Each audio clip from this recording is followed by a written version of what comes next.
Bom, a minha visão sobre o desenvolvimento econômico do século XXI, ela parte de vamos dizer, de uma observação, né, empírica de que a gente hoje tem um mundo que é economicamente muito aberto, quer dizer, as barreiras, as fronteiras, né, ainda que exista um custo de transporte e tal, mas as fronteiras são muito menores do que, as fronteiras são muito menores, não, são muito menos relevantes do que elas eram antigamente, certo?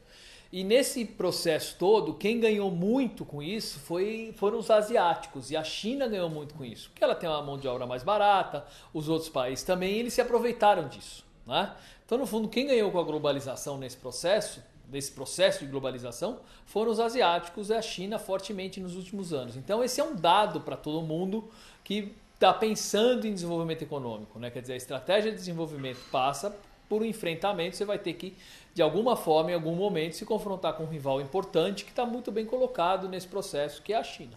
Né? Não é só ela, mas enfim, mas esse é um dado muito importante. Então, o que você vai fazer? Né? Você não vai também desmontar a sua estrutura econômica, né? Ou precarizar ela para conseguir concorrer com a China no mesmo nível de custo. Então você tem que traçar outras estratégias, né? Traçar produtos que a China não produza, desenhar mercados locais, competir com ela em outros lugares de formas diferentes, quer dizer, e assim com os outros países. A gente não tem mais uma. As fronteiras não são mais tão importantes como elas eram antes. É lógico que a gente tem que ter um Estado-nação. É aí que fica mais importante você fortalecer a ideia de interesse nacional para você defender. Né? Mas a fronteira geográfica ou a distância em termos de custo, tal, etc., caiu muito. Né? Então, quem for pensar em desenvolvimento tem que pensar que você está atuando no mundo com esse perfil, certo? Então, você, ao mesmo tempo que você tem que defender o interesse nacional, né, tem que ter uma estratégia de desenvolvimento que é fundamental para você atuar nesse processo, você não pode ser uma economia fechada. Isso parece uma coisa dialética, mas não. Faz parte da estratégia nacional de desenvolvimento de um país hoje, ela pensar na abertura.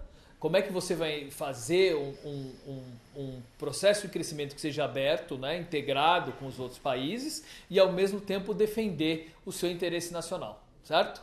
E incorporar e fazer com que as pessoas tenham um benefício desse processo de abertura. Você vê, por exemplo, o que aconteceu na Inglaterra agora, né, que votaram contra a permanência na União Europeia. Em boa parte, eu vejo isso como vamos dizer, os mais velhos, eles estão vendo que todo esse processo de abertura não deu resultado significativo para eles. Então eles falaram, então vamos voltar para o que era antes.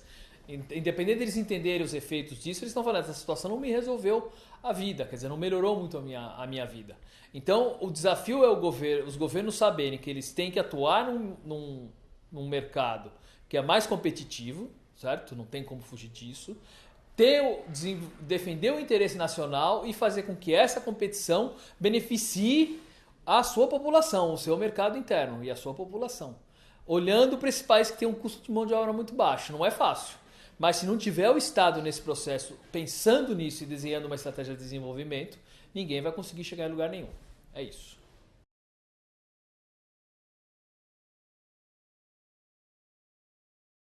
As linhas mestras, as linhas principais de uma política de desenvolvimento orientada para o nosso país, quer dizer, pensando no desenvolvimento do nosso país, elas partem primeiro da definição de uma estratégia nacional de desenvolvimento. É fundamental. Há anos, muitos anos, que a gente não vê isso. Quer dizer, o governo, não só o governo, mas junto com o setor privado, tal, pensando numa possibilidade de estratégia nacional de desenvolvimento, certo? Ter uma estratégia nacional de desenvolvimento não significa que o governo vai fazer uma planificação dos modos que se fazia antigamente, né, nas economias que não eram capitalistas ou da forma como a gente fez lá no passado. Não, certo? Mas a gente precisa ter planos. Né?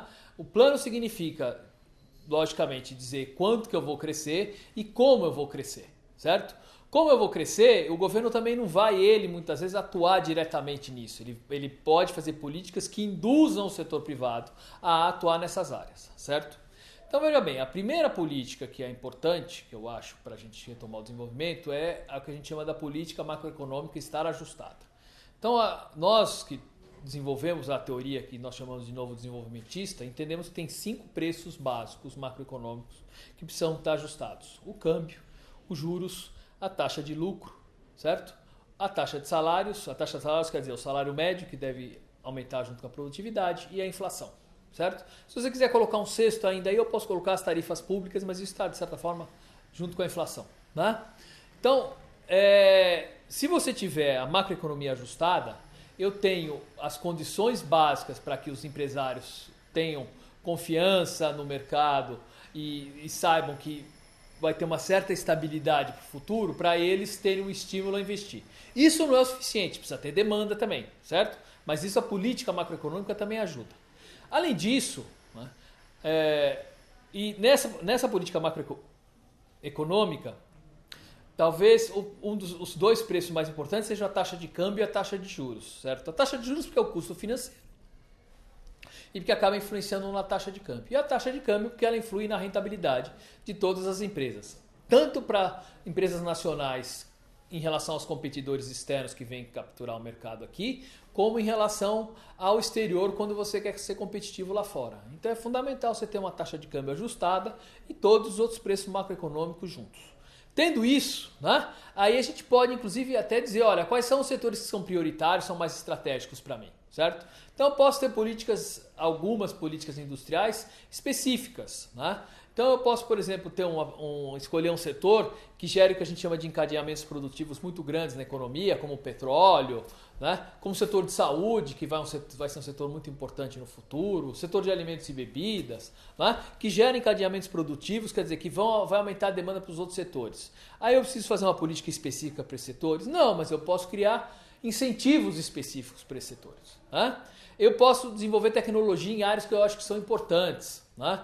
De biotecnologia, tá certo, de informática, enfim. Aí eu tenho que estudar e ver aonde que isso pode ser mais relevante. Por quê? Porque vai gerar emprego nessa área, além de gerar emprego, vai gerar tecnologia para as outras áreas, certo? Mas isso depende de estudos, quer dizer, se a gente deixar apenas na mão do mercado, o mercado vai sempre escolher o setor que vai gerar uma maior rentabilidade. O setor que gera maior rentabilidade para ele não é necessariamente aquele setor que vai gerar maior benefício para a economia como um todo, certo? Por isso que é importante você ter esse planejamento, né? Então, uma combinação de política macroeconômica, uma combinação de política industrial, né? Não tão forte como foi no passado, né? E, adicionalmente, né? Se eu também tiver uma política de inovação, que é uma política industrial, mas é uma política horizontal, que afeta todos os setores de uma vez só, eu acho que eu tenho um bom caminho, né, para crescer. Lógico que tudo isso baseado numa estratégia nacional de desenvolvimento. Eu acho que o caminho é por aí. Logicamente que outros fatores são importantes, como educação, isso é óbvio, eu não vou nem falar, quer dizer, a gente precisa ter, né, uma população mais educada, até do ponto de vista civil isso conta muito, né? A gente precisa ter uma série de direitos sociais que têm avançado e que precisam continuar nesse sentido, né? E eu preciso ter um processo de distribuição de renda. A distribuição de renda, ela vem desse processo de crescimento por um lado e por outro lado ela vem das políticas sociais do governo e da estrutura tributária. Então eu quero pensar em distribuição de renda no longo prazo, eu estou olhando para onde vai caminhar a produção. Ela tem que caminhar para os setores que a gente chama de mais sofisticados. São setores que geram um maior valor adicionado per capita, onde os salários vão aumentar, os lucros vão aumentar, certo?